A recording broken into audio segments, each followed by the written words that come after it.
ये कहानी है बैंगलिंग की जो कि दिखने में तो सीधा-साधा सा लगता है पर वो एक्चुअली में बहुत ही ज़्यादा पावरफुल है। इसलिए जब एक दिन उसकी सिटी पे एक बहुत ही बड़ा-सा जायंट फ्रॉग हमला कर देता है और उसके कारण वहीं बैंगलिंग के फेवरेट नूडल्स नीचे गिर जाते हैं तो बैंगलिंग गुस्से में आके एक ही किक में उस एसरंग मॉन्स्टर को वहीं पे ख़त्म कर देता है। और इसके अलावा वो अपने सारी पावर्स को सीक्रेट रखता है ताकि कोई भी एरा-गैरा उसके बारे में ना जान ले। कहानी की शुरुआत होती है जहाँ पे हम देखते हैं हमारा बैंगलिंग सुबह-सुबह स्कूल जा रहा होता है। और रास्ते में 2 बुली आके उसे पैसे माँग लेते हैं, तो बैंगनी कहता है भाई मेरे पास तो कुछ भी नहीं है। पर तभी हम देखते हैं एक फायर ट्रक आके उन बुलीज़ पे गिरता है जिसके कारण वो दोनों जाके दूर गिरते हैं। तभी हम देख के हैरान हो जाते हैं कि ये हमला किसी और नहीं बल्कि स्कूल की सबसे पॉपुलर गर्ल सुनरोंग ने किया था। सुनरोंग वहाँ से नीचे आ जाती है और वो उन गुंडों से कहती है, मैं तुम्हें छोड़ के नहीं, तुम लड़ना चाहते हो क्या?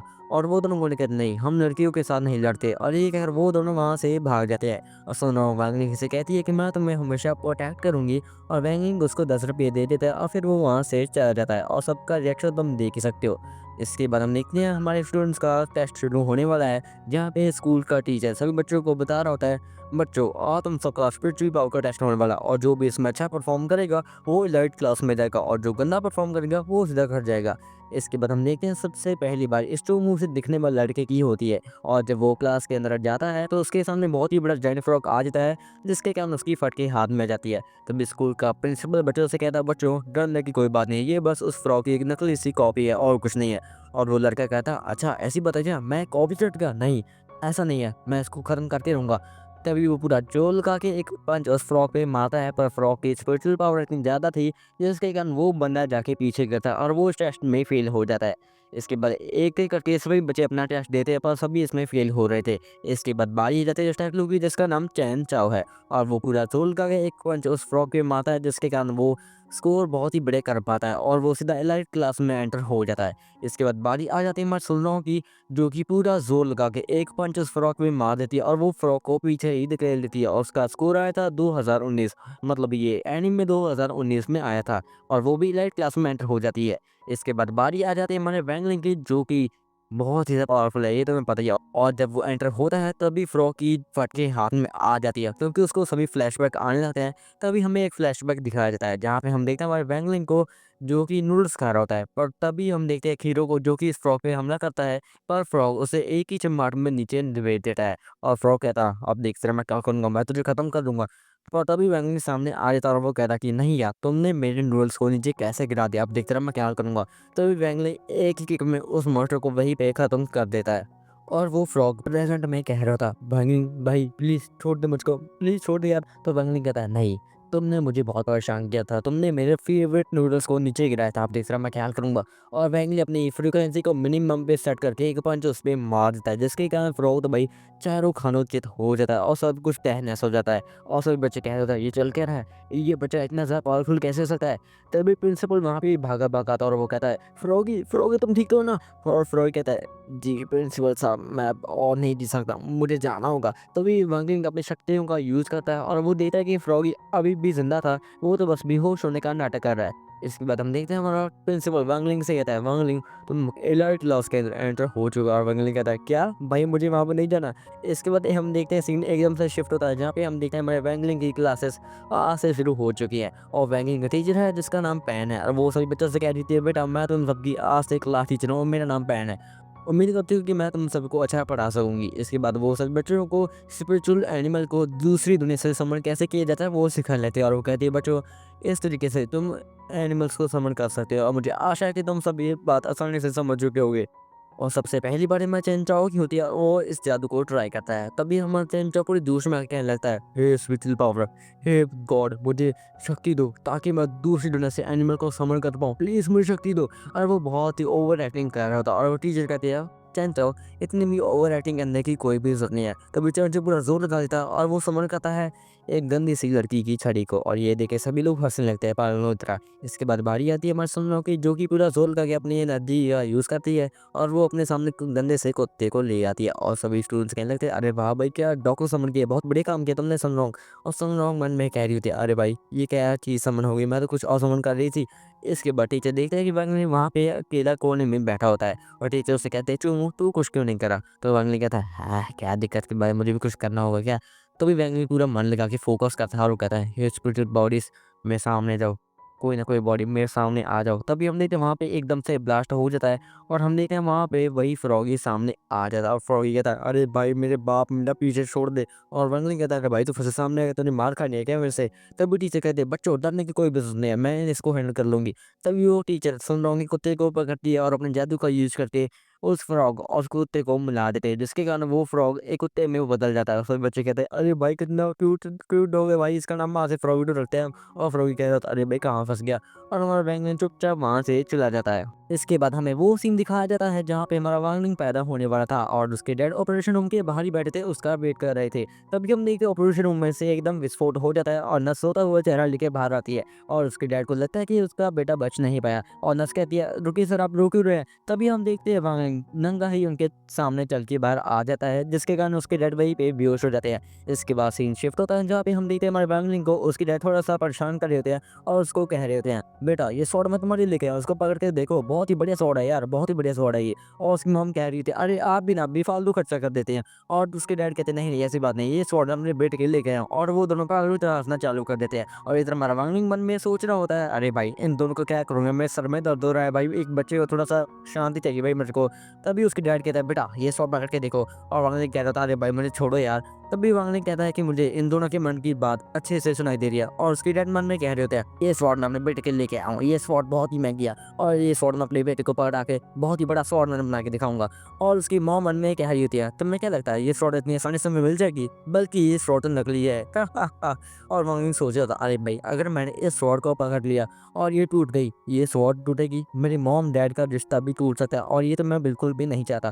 तभी वांगलिंग मन में सोचने लगता है, क्या करूँ क्या करूँ, कुछ तो करना होगा ताकि इन दोनों का रिश्ता बच जाए और मैं भी यहाँ से आसानी से बच जाऊँ। और वो एक डिसीजन लेता और वो वहीं पे सुसु कर देता और उसके डैडी कहते हैं, अरे यार ये सुसु कर रहा है, जल्दी से डायपर लेके आओ। और उसकी मॉम डायपर लेने के लिए बाहर जाती है। इसके बाद हम देखते हैं हमारा वांगी धीरे धीरे बड़ा हो रहा है और इसके साथ उसकी पावर्स भी बहुत ही बड़ी हो रही हैं। और जब वो 6 साल का था तो वो उसी जायंट फ्रॉग को एक ही किक में हरा देता है और उसके मॉम डैड पीछे खड़े होकर ये सब देख रहे थे और वो फैसला करते हैं कि वो अपने बेटे को एक नॉर्मल लाइफ देंगे, जिसके कारण वो उसका डैड उसके लिए एक बहुत ही बड़ा एम्बलम लगा, जिसके कारण उसकी ये सारी पावर को कंट्रोल किया जा सके। पर जब वांगी 6 साल से 7 साल का होता है तब उसका बर्थडे आता है और वो बर्थडे पे कैंडल को फूंक मारता है, जिसके कारण सारी ये घर में फैल जाती है और सारा घर पूरी तरह से राख में बदल जाता है। और उसकी मॉम कह रही थी, मैं चाहता हूँ कि हमारा बेटा बहुत ही अच्छा इंसान बने, बस उसकी लाइफ नॉर्मल हो जाए। और उसकी डैडी कहते हैं, चिंता मत करो डार्लिंग, मैं अपने बेटे के लिए बहुत ही बढ़िया काम करूँगा और एक ऐसी सील तैयार करूँगा जिसके कारण हमारा बेटा आसानी से अपनी ज़िंदगी को गुजार पाए। और हम देखते हैं हमारे वागले को जो कि ऊपर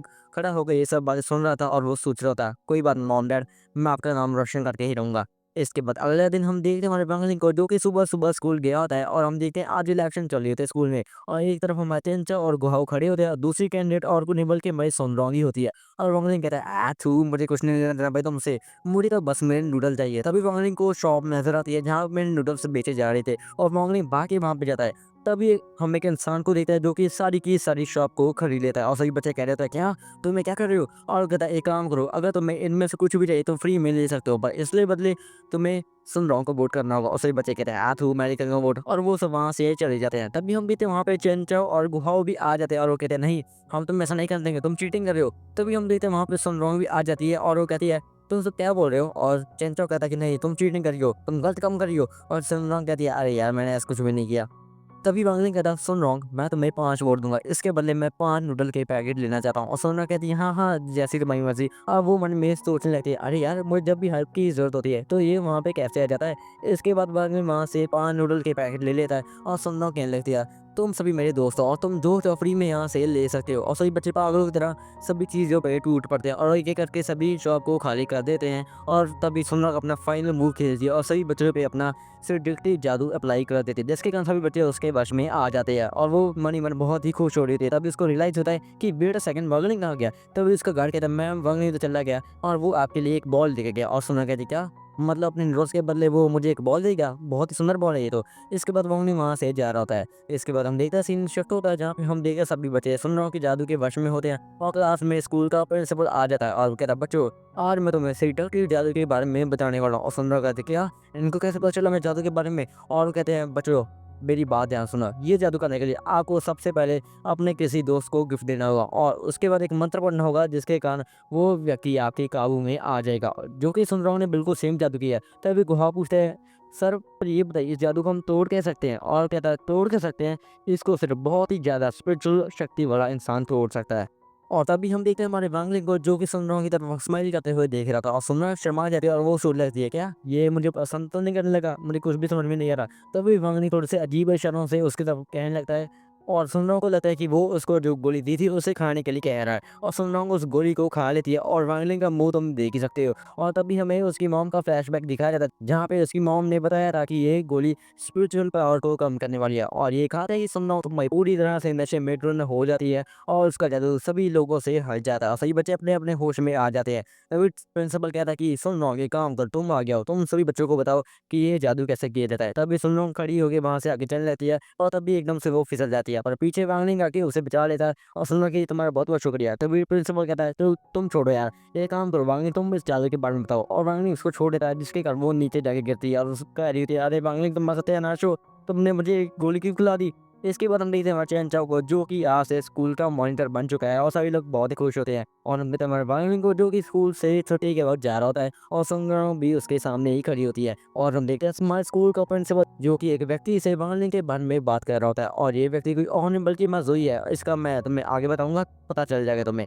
इसके बाद हम देखते हैं हमारे सुनलों को जो कि अपने रूम में बैठ के स्ट्रीमिंग कर रही होती है पर अभी भी उसके दिमाग में वांगलिंग की बातें ही चल रही होती है। पर तभी हम देखते हैं एकदम से सुनलों के सर पे भी वांगलिंग के नेम का मार्क आ जाता है, मतलब कि वांगलिंग का जादू उस पे चढ़ चुका था। और इसके बाद हमें अगले दिन का सीन दिखाया जाता है जहाँ पे हम देखते हैं कुछ बच्चे अपने अपने घर से रिफाइनरी मशीन लेके आए थी जिसके कारण वो गोल्डन पिन को बना सके। इसके बाद हम देखते हैं मर्चेंट चाओ को जो कि अपने घर से बहुत ही बड़ी सारी भट्टी भट्टी को रिफाइनरी मशीन कहते हैं वैसे, भट्टी लेकर आया था। और गुहाओ कहता क्या इतनी बड़ी भट्टी तू उसका करेगा क्या? और वो कहता क्या करूंगा मैं, इसे रिफाइनरी मशीन से गोलियां बनाऊंगा और सुन रहा को इम्प्रेस करूंगा। और गुहाओ कहता है अरे भाई तेरा ठरकी कुछ नहीं हो सकता। तभी हम देखते हैं सुन रहा भी वहाँ पे आ जाती है यार, चैंटा उसे हाई करता है पर वो उसे इग्नोर करके सामने वांगली जा रहा होता है, उसे हाई करती है। तभी वांगली देख लेता है कि सुनरों के सर के ऊपर उसके नेम का मार्क होता है और वो समझ जाता है कि उसका जादू सुनरों पे चढ़ा हुआ है। और वो आगे बढ़ता है, सुनरों के बालों को टच करता है और अपना जादू तोड़ देता है। और तभी सभी लोग शौक हो जाते हैं क्या ये एक लड़की से ऐसे कैसे व्यवहार कर रहा है, और चैंटा तो भाई रो रो के पागल हो रहा था। तभी हम देखते हैं एकदम से सीन शिफ्ट होता है जहाँ पे हम देखते हैं टीचर को जो कि सभी बच्चों को बता रही होती है बच्चों आज मैं तुम सबको रिफाइनरी मशीन जाको भट्टी में गोल्डन पिल कैसे बनाई जाती है वो सिखाने वाली हूँ, तो ध्यान से देखना। इसके बाद टीचर एक एक करके सभी स्टेप्स को बच्चों को बता देती है पर वो कुछ ज़्यादा ही तेज बोल रही होती है जिसके कारण किसी को कुछ भी समझ में नहीं आता। इसके बाद सीन आता है हमारे गुहाओं पे जो कि बता रहा होता है कि अरे भाई चंचा तो कुछ ज़्यादा ही बढ़िया भट्टी लेके आया, मुझे लगता है कि वो इस टेस्ट में बहुत ही टॉप स्कोर करेगा। और सुनरोंग को तो देखो, इसको तो ऐसा लग रहा है भाई इसको सब कुछ पता है। और वेट अ सेकंड, ये तो अपनी फैक्ट्री से रिफाइनिंग मशीन ले भाई क्या ये। और तभी वो उसकी नजर वांगलिंग पे पड़ जाती है और वो कहता है क्या ये माइक्रोवेव उठा लाया भाई, इस बंदे का क्या करूं मैं। तभी कहो कहता अब तुम सब छोड़ो, अब तुम सब मेरी भट्टी देखो। तभी अपनी भट्टी को रैप कर लेता है और सही बच्चे देख के शौक होते हैं कि इतनी सारी रोशनी आ कहाँ से रही है। तभी हम देखते हैं गुहाओं की भट्टी जो कि कुछ ज़्यादा ही बढ़िया होती है। गुहाओ बताता है कि मैंने इसे ढूंढने में बहुत सारी मेहनत की है और इसे खरीदने में बहुत सारे पैसे भी खर्च किए और सभी बच्चे शौक होते हैं भाई कितनी बढ़िया भट्टी है यार, कितनी बढ़िया भट्टी है। और सुनोगे लेते मैं भी ऐसी भट्टी लूंगी। तभी हम देखते हैं वहाँ पे एकदम से विस्फोट हो जाता है और ये विस्फोट हमारे चंचो की भट्टी में हुआ था। और टीचर कहते बच्चे तुम्हें ये काम ध्यान से करना चाहिए था। तभी चंचो वहाँ से रोते रोते भाग जाता और वो कह रहा था अरे पिताजी मुझे माफ देंगे अगर उन्हें पता चले कि मैंने उनकी भट्टी को खराब कर दिया है। तभी हम वहाँ देखते गाँव पे जो कह रहा था अरे यार इस लड़की का कुछ भी नहीं हो सकता। और टीचर कहती है बच्चों एक काम करते हैं, हम 4 घंटे के बाद इस जगह पे वापस आएंगे और हम देखेंगे कि किस भट्टी में गोली तैयार हुई है कि नहीं। इसके बाद सभी स्टूडेंट्स वहाँ से चले जाते हैं। तभी हम देखते हैं थोड़ी देर बाद वहाँ पे फ्रॉगी 2 आ जाता है और वो कह रहा था मैं इस भट्टी को खा जाऊंगा और इस भट्टी को खाने के बाद मैं फिर से अपनी पुरानी फॉर्म में लौट आऊंगा जिसके कारण मैं फिर से इस दुनिया पे राज करूंगा। पर तभी हम देखते हैं वहाँ पे वांगलिंग भी आ जाता है और वो कहता है मुझे पता था कि तुम ना कोई मुसीबत खड़ी करोगे। और तभी वांगलिंग उसके पीछे पड़ जाता है और एकदम से वांगली वहाँ से जंप कर जाता है और फ्रॉगी 2 को लग रहा होता है भाई मैं तो बच गया, ये इंसान किसी काम का नहीं थे। और तभी हम देखते हैं वांगली उसके सामने खड़ा होता है और वो कहता है कि एक कुत्ते उस भट्टी को चुपचाप बाहर निकाले वरना मैं तुम्हें छोड़ूंगा नहीं। और कुत्ता कह रहा होता है अरे भाई मुझे छोड़ दो, हाथ मत लगाना मुझे। तभी वांगली उसको के कट के वहाँ से नीचे गिरा देता है। और इधर हम हमारे चैन चाओ को देखते हैं जो कि पागलों की तरह यहाँ पे इधर उधर भाग रहा होता है। और सब बच्चे कह रहे थे भाई ये पागल हो गया कैसे भाग रहा है। और चैन चाओ कह रहा है अरे भाई पिताजी मैं माफ कर देना, मैं आपकी उम्मीदों पर खड़ा नहीं उतर पाया। तभी हम देखते हैं हमारे वांगली को जो कि भट्टी को बाथरूम से धो के बाहर ला रहा था। पर तभी सामने से गुहाओ भी आ जाता है और वो कहता है फ्रैंकलिन मेरी भट्टी को बता जा तुम्हें, मुझे इसकी एक्सप्लेनेशन चाहिए, जल्दी जल्दी बोल दे ये तेरे पास कैसे। और फ्रैंकलिन कहता भाई मेरी बात तो सुनो यार। पर तभी हम देखते हैं हमारे चैनचो पे सीन आ जाता है जो कि पूरी तरह से भाग भाग के थक चुका था। और वो कह रहा था, पिताजी सॉरी मैं आपकी उम्मीदों पे खरा नहीं उतर पाया। पर तब भी उसे डिप्रेशन एकदम से खेल लेती है और सामने वो देखता है कि सुन रहा को वांगली लेके जा रहा होता है और वो कहता था, वांगली मैं तो मैं छोड़ूंगा नहीं, मैं तो मैं छोड़ूंगा नहीं। पर एकदम सीन फिर से वांगली और गुहाओं पे आ जाता है और वांगली सभी बातों को गुहाओं को बता देता है। गुहाओं कहता है, क्या कुत्ते ने मेरी पट्टी को चढ़ाया और तुम उसको धोने के यहाँ पे ले गए? तो मैं क्या लगता है मैं इतना पागल हूँ जो कि तेरी स्टोरी पे यकीन करूंगा? और वो कहता है, अपनी भट्टी से पूछ ले भाई। और भट्टी की हालत तो कुछ ज़्यादा बुरी हो चुकी थी और ये देख के गुहा पूरे गुस्से में आ जाता है और वो अपनी गन बाहर निकाल के हमारे मेन कैरेक्टर पे हमला कर देता है। पर पीछे से हमारा चैन चाओ आ जाता है और वो लिक्विड सीधा जाके चैन चाओ के मुंह में गिरता है, जिसके कारण चैन चाओ वहीं पे बेहोश हो जाता है। और गो कहता है, अरे भाई ये क्या हो गया, ये कहाँ से आ गया यार भाई, मैं क्या करूंगा, वांगनी प्लीज मुझे बचा ले भाई। और वांगनी कहता है, चिंता मत करो, इससे कुछ भी नहीं हुआ। तभी गो कहता है, एक काम करते हैं, हम दोनों लैब में जाते हैं और उसको ठीक करने की कोशिश करते हैं। इसके बाद हम देखते हैं हमारा गोहाव और वांगनी दोनों चैन चाओ को लेके लैब में आ चुके थे और गोहाव कह रहे होते, वांगनी एक काम करो, जो जो चीज़ मैं मांगने वाला हूँ वो सभी चीज़ें मुझे पकड़ाते जाना, मैं जल्दी से गोली को तैयार करके इसे खिला दूँगा, जिसके कारण जल्दी से जल्दी ठीक हो जाएगा। इसके बाद वांगलिंग ऐसे ही कहता है, वो सभी चीज़ों को हमारे गुहाओं को दे देता है, पर गुहाओं कह रहा था, पर नहीं, ये पूरा नहीं हो पाएगा। 4 घंटे के अंदर, 2 घंटे के बाद हमारा लेक्चर फिर से शुरू होने वाला, टीचर यहाँ पे आ जाएगी, कुछ बताओ यार वांगलिंग, मैं क्या करूँ यार, कुछ तो बोलो। वांगलिंग कह रहा था, अरे भाई मुझे भी कुछ भी नहीं पता यार। पर तभी हम देता पीछे से फ्रॉगेटू आ जाता और वो बट्टी को खाने की ट्राई करता है। पर तभी गुहाव देख लेता है और उस पे हमला कर देता है और उसे दूध फेंक के मारता है। और गुहाव देखता है, अरे मेरी बट्टी को क्या होगा, इस कुत्ते ने क्या कर दिया। पर तभी गौर देखता है कि वांगलिंग ये देखो, ये इसकी स्पीड से फास्ट हो चुकी है, मतलब इस कुत्ते में कुछ ना कुछ तो खास बात है। और फ्रॉगेटू बताने लगता है, तो मैं क्या, मैं आम इंसान लगता हूँ, मैं एक मॉन्स्टर हूँ और इसके अलावा मैं टाइम मैनिपुलेशन भी कर सकता हूँ, मैं टाइम को फास्ट भी कर सकता हूँ। अब तुम्हें पता चल गया मैं स्किल के बारे में, अब मुझे छोड़ दो, मुझे खाना खाने के लिए जाना है। और इन दोनों के इरादे से मुझे लगता नहीं रहा कि फ्रॉगेटू जल्दी छूटेगा। इसके बाद हम देखते हैं गुहा और वांगलिंग हमारे कुत्ते का यूज़ करके अपनी भट्टी की गोली को जल्दी से तैयार कर लेते हैं और कुत्ते भी उस गोली का यूज़ करते हैं और उसी के साथ ही वो कुत्ता भी बच जाता है। मतलब ये गोली पूरी तरह से तैयार हो चुकी है और वो जल्दी से चैनचो को गोली खाने के लिए दे देते हैं और हम देखते हैं कि ये गोली चैनचो भी बहुत ही बढ़िया असर करते हैं, चैनचो भी जल्दी से ठीक हो जाता है। पर तब भी गौर देता है, पीछे से टीचर भी आ चुके थे और वो कह रहा होता कि टीचर आप यहाँ पे क्या कर रही है। और वो कहती है, गुहा तुम यहाँ पे आ चुके हो, तो चलो जल्दी से हम तुम्हारी गोली को टेस्ट करते हैं। तब बेटी से अंदर जाके देखती है कि गुहाओं की भट्टी में गोली रेडी हो चुकी थी और गुहाओं कह रहा था, क्या मेरी भट्टी में गोली कहाँ से आई, पर वो तो उसको तेने खा ली थी ना। पर तब भी गुहाओं को समझ में आता है कि मुझे लगता है ये सब वांगलिंग ने किया होगा, वांगलिंग ने अपनी गोली मेरे में डाल दी होगी और मेरी गंदी सी गोली अपने माइक्रोवेव में डाली होगी। पर तभी टीचर चेक करती है कि वांगलिंग की भट्टी में एक बहुत ही गंदी सी गोली होती है जो कि पूरी तरह से राख हो चुकी थी और वो कह रही होती है, वांगलिंग ये क्या चीज़ है। और वांगलिंग कहता है, सॉरी मैम गलती से हो गया। और गुहाओं को लगता है कि पक्का वांगलिंग ने ऐसा ही किया होगा, ये मेरा सच्चा दोस्त है, इसने मेरी हेल्प करने के लिए खुद फील हो गया, कितना सच्चा दोस्त है मेरा। और इधर हम देखते हैं मचैनचो को जो कि बेहोशी में ही हालत में पड़ा होता है और तभी एकदम से हमें पता चलता है कि वांगलिंग ने ऐसा कुछ भी नहीं किया था, बल्कि बात ऐसी थी, जब फ्रॉगेटू ने गुहाओं की भट्टी को चुराया था वो गोली उस भट्टी के अंदर ही पड़ी थी और जब गुहाओं ने फिर से नई गोलियां बनाने के लिए काम शुरू किया वो गोली उसके अंदर ही पड़ी थी और वांगलिंग ने ऐसा कुछ भी नहीं किया, बल्कि उसकी गोली जो थी वो पूरी राख हो चुकी थी क्योंकि उसने माइक्रोवेव के अंदर को गोली को बनाया था। और इसके बाद सीन शिफ्ट होता है जहाँ पे हम देखते हैं हमारे चैनचा को, जिससे फाइनली होश आ चुका था और उसकी भट्टी भी पूरी तरह से ठीक हो चुकी थी और वो वांगलिंग को गले लगा लेता और वो कहता है, वांगलिंग भाई मेरे भाई प्लीज़ मुझे माफ़ कर, मैंने तुम्हें गलत समझा यार। और इसी के साथ ये पार्ट खत्म हो जाता है और हम देखते हैं हमारे फ्रॉगेटू को, अरे भाई ये सब काम तो फ्रॉगेटू ने किया भाई, मेन क्रेडिट गोज़ टू फ्रॉगेटू। इसके बाद हम देखते हैं हमारे वैंगलिंग को जो कि चुपचाप अपनी क्लासरूम में बैठा होता है और सुनरोंग उसके पास आती है और वो उसे गेट पे जाने के लिए कहती है और वो इतनी मूवमेंट होती है कि वैंगलिंग के पास कोई भी जवाब नहीं होता। पर तब भी हम देखते हैं कि 2 असैसिन सुनरोंग को मारने के लिए स्कूल के अंदर आ चुके हैं और वो दोनों सुनरोंग पे अपना निशाना तान रहे होते हैं। और असैसिन कहता है, मैम निशाना पूरा क्लियर है, हम उसको एक ही शॉट के अंदर मार देंगे। और उसकी बॉस उससे कहती है, हाँ तो इसको जल्दी से ख़त्म कर दो, मैं इसका वेट कब से कर रही थी। और वो दोनों अपने स्नाइपर का निशाना सुनरोंग पे तान देते हैं और तभी वैंगलिंग अजीब सी नज़र से उनकी तरफ देखने लगता है। ये देखो उस असैसिन की फट के हाथ में जाती है और वो अपना निशाना मिस कर देता है। और दूसरा असैसिन उससे कहता है कि ये तुमने क्या कर दिया, तुमने निशाना मिस कर दिया। और वो कहता है, पता नहीं यार ये सब क्या हुआ, मुझे भी नहीं पता। तभी सुनरोंग को चिल्ला के कहते हैं, वैंगलिंग प्लीज़ मेरे साथ डेट पे चलो। और ये सुन के सभी स्टूडेंट्स हैरान हो रहे होते हैं और चिंचो तो भाई रो ही रहा होता है। इसके बाद हम देखते हैं वहाँ पे स्कूल का प्रिंसिपल भी आ जाता है जो कहता है, वैंगलिंग मुझे थोड़ा-सा काम है, जल्दी से स्कूल के ऑफ़िस के अंदर आ जाओ। और वैंगलिंग कहता है, ठीक है सर मैं अभी आया। और ये सुन के सुनरोंग भी इसके पीछे पे चली जाती है और वैंगलिंग को लग रहा था कि भाई अब तो वो बच गया, अब उसे कोई भी प्रॉब्लम नहीं है। पर सुनरोंग ने मन कर लिया था कि वो वैंगलिंग के साथ डेट पे चलेगी और इसी के साथ ही स्कूल के इंस्टाग्राम प्रोफ़ाइल पर भी पूरी तरह से ये बात फैल गई थी कि सुनरोंग और वैंगलिंग दोनों डेट पे जाने वाले हैं, जिसके कारण सभी बच्चे बहुत ही हैरान हो रहे होते हैं और कुछ तो भाई वैंगलिंग को धमकी दे रहे होते हैं, अगर इसने इसके साथ डेट पे जाने के लिए मना किया ना तो मैं तो इससे जान से ही मार दूँगा। इसके बाद हम देखते हैं हमारा वैंगलिन जो कि प्रिंसिपल के ऑफिस में पहुंच चुका था और उसके सामने जोई नाम का बंदा बैठा होता है और प्रिंसिपल से कहता है ये मास्टर जोई है, इसके साथ हमें थोड़ी सी बात करनी है।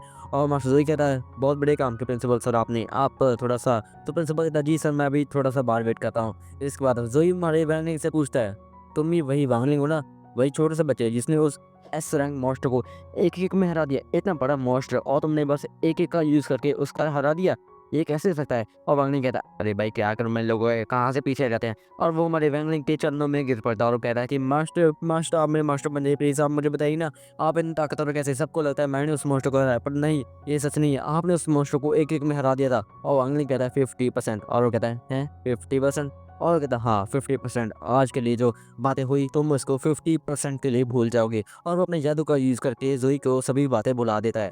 और इसके बाद वांगली भी वहाँ से चला जाता है और प्रिंसिपल रूम के अंदर आता है और कहता है मास्टर जोई आप ठीक तो ना। और जोई कहता है पता नहीं ये सब क्या हो रहा है। इसके बाद हमारा वांगली चुपचाप अपने नूडल खा रहा होता है और फ्रॉगी टू भी इसके पास आ जाता है और वांगली कहता है अरे बुकट कुत्ते कभी तो मेरा पीछे छोड़ दे कर यार। इसके बाद हम देखते हैं हमारा वांगली को जो कि सो रहा होता है पर अभी भी उसे सुन रहा के बुरे बुरे सपने आ रहे होते हैं। और जब इसे होश आता है और कहता है अरे भाई क्या करूँ मैं, इस लड़की का अजीब सपने आ रहे हैं मुझे, मैं क्या करूँ यार। तभी अपना ब्रश व्रश करता है और वो खिड़की खोल के देखता है तो सामने सुनरोंग और उसके बॉडीगार्ड खड़े थे और सुनरोंग उसके साथ नीट पे जाने के लिए आई होती है। और वांगली कह रहा होता अरे भाई कहाँ फंस गया यार मैं। इसके बाद वो अपने पेरेंट्स के साथ ब्रेकफास्ट करने के लिए नीचे जाता है और उसके पेरेंट्स भी उससे कहने लगते हैं वांगली जल्दी से अपना खाना पीना कर लो और जल्दी से जल्दी सुनरोंग के पास जाओ और उसके साथ डेट पे जाओ। और वांगली कह रहा था अरे भाई मेरे माँ बाप ही ऐसे, मैं क्या करूँ यार इनका। तभी वांगलिंग को सुनरोंग का मैसेज आता है वांगलिंग जल्दी आओ मैं तुम्हारा बहुत इंतजार कर रही हूँ। और ये देख के हमारे वांगलिंग के माता-पिता उसे घर से बाहर निकाल देते हैं। मतलब जादू का यूज़ करते हैं, उसे घर से बाहर निकाल देते हैं। और वांगलिंग कह रहा था, "अरे भाई मेरी कोई इज़्ज़त ही नहीं है, मैं क्या करूँ यार?" तभी वांगलिंग सुनरोंग के पास जाता है, उसे गाड़ी में बैठता है और वो दोनों वहाँ से हेवन पैराडाइज़ जाने के लिए निकल जाते हैं। और हम देखते हैं रास्ते में वो दोनों असैसिन भी हमारे वांगलिंग और सुनरोंग पे नज़र रख रहे होते हैं और उसकी बॉस उससे कहती है, "अगर तुमने की बार ये निशाना मिस किया ना, मैं तुम दोनों को छोड़ूँगी नहीं।" और वो कहता है, "डरिए मत मैम, इस बार काम पूरा होके ही रहेगा।" इसके बाद हम देखते हैं हमारे वांगलिंग और सुनरोंग को जो कि फाइनली हेवनली पैराडाइज में आ चुके थे और सुनरोंग उसे कह रही थी ये जगह मैंने स्पेशली अपने बॉयफ्रेंड के साथ आने के लिए बनवाई है। मेरे दादाजी ने ये कैसे बनवाई थी कि मैं अपने लवर के साथ यहाँ पे आ सकूँ और खुशियों के पल व्यतीत कर सकूँ। और वांगलिंग थोड़ा सा अजीब सा मुंह बना रहा होता है और सुनरोंग कहती है डरो मत, मैं तो बस तुमसे मजाक कर रही थी। इसके बाद हम देखते हैं वो दोनों फाइनली उसके अंदर आ चुके थे जहाँ पे बहुत सारे बॉडीगार्ड्स भी होते हैं और सुनरोंग उन सबसे कहते हैं तुम्हें डरने की कोई भी जरूरत नहीं है, वांगलिंग मेरे भाई जैसा है। इसके बाद हम देखते हैं वो दोनों उस हेवन पैराडाइज को घूमने के लिए आगे निकल पड़ते हैं। तो तभी हम देखते हैं उन दोनों असैसिन को जो कि सभी बॉडीगार्ड्स को ठिकाने लगा देते हैं और कहते हैं अब फाइनली हम उस लड़की को आराम से मार सकते हैं। इधर हम देखते हैं हमारे वैंगलिंग और सुनरोंग को जो कि दोनों एक स्टैचू के पास खड़े थे जो कि इन दोनों के फ्यूचर को बता सकता है। पर तभी हम देखते हैं पीछे से वही असैसिन आ जाते हैं जो कि उन दोनों पे हमला कर देते हैं। पर वैंगलिंग एकदम से जंप मारता है और उस गोली को पकड़ लेता है और उस गोली को उनके ऊपर ही फेंक देता है। और सुनरोंग कह रही होती है क्या तुम अभी हंस रहे थे, पर क्यों तुम हंस क्यों रहे थे। तो वैंगलिंग अपने 50% वाले जादू का यूज़ करके उन दोनों की याददाश्त को मिटा देता है और फिर वो दोनों वहाँ से ही चले जाते हैं। इसके बाद हम देखते हैं एक-एक करके वांगलिंग और सुनरोंग दोनों राइट्स का मुद्दा ले रहे थे पर वो दोनों असैसिन अभी भी उनका पीछा कर रहे होते हैं। पर वांगलिंग अपने जादू का यूज़ करके उन दोनों को हरा रहा होता है और सुनरोंग की याददाश्त को बार-बार मिटा रहा होता है। इसके बाद हम देखते हैं रात का समय मतलब शाम का समय हो चुका था जहाँ पे वो दोनों असैसिन पूरी तरह से थक चुके थे पर अभी भी वो हार नहीं मान रहे थे। और सुनरोंग वांगलिंग से कहते हैं तो वांगलिंग हम इस झूले पे चले क्या। तो वांगलिंग कहता है हाँ चलते हैं, बस लास्ट राइड है भाई, अब तो मैं थक चुका हूँ पूरी तरह से। इसके बाद हम देखते हैं वो दोनों उस झूले पे चढ़ जाते हैं और वो दोनों असैसिन भी उसके पीछे ही चढ़ जाते हैं। और हम देखते हैं नीचे जोई भी खड़ा था, वो उन दोनों गुंडों को देख लेता है और वो कहता है क्या हेवन पैराडाइज में गुंडे आ चुके हैं। और वो जल्दी से अपनी टीम को इन्फॉर्म कर देता है। इसके बाद हम देखते हैं हमारे वांगलिंग और सुनरोंग दोनों अपना खुशी का पल बिता रहे थे पर एकदम से वहाँ पे वो दोनों असैसिन आ जाते हैं जो कि अपनी गन दोनों के हेड पे पॉइंट कर देते हैं और वो कहते हैं ये बहुत हो गया, तुमने हमें बहुत परेशान कर लिया, अब देखो हम दोनों तुम्हारा क्या हाल करेंगे। और सुनरोंग सामने खड़ी हो जाती है और वो कहते हैं नहीं तुम ऐसा नहीं कर सकते, मैं तुम्हें वांगलिंग को हाथ में नहीं लगाने दूंगी। और उसको रोता देख वांगलिंग पूरे गुस्से में आ जाता है और वो अपनी शक्तियों का यूज़ करके और दोनों को वहाँ से उठा के नीचे पटक देता है, मतलब हवा में ही फेंक देता है। और ये देखकर सुनरोंग भी हैरान हो जाती है और वांगलिंग कहता है कोई बात नहीं, मैं तुम्हें बचा लेना, तुम इसलिए ये बात को प्रॉमिस ही रखना। और वो कहती है हाँ मैं तुम्हारे साथ ये प्रॉमिस हमेशा के लिए करती हूँ। और वांगलिंग और सुनरोंग की ये डेट यहीं पे खत्म होती है। और हम देखते हैं नीचे जोई भी खड़ा था जो कि खुश हो रहा था, मास्टर आपका सच में कोई भी जवाब नहीं है।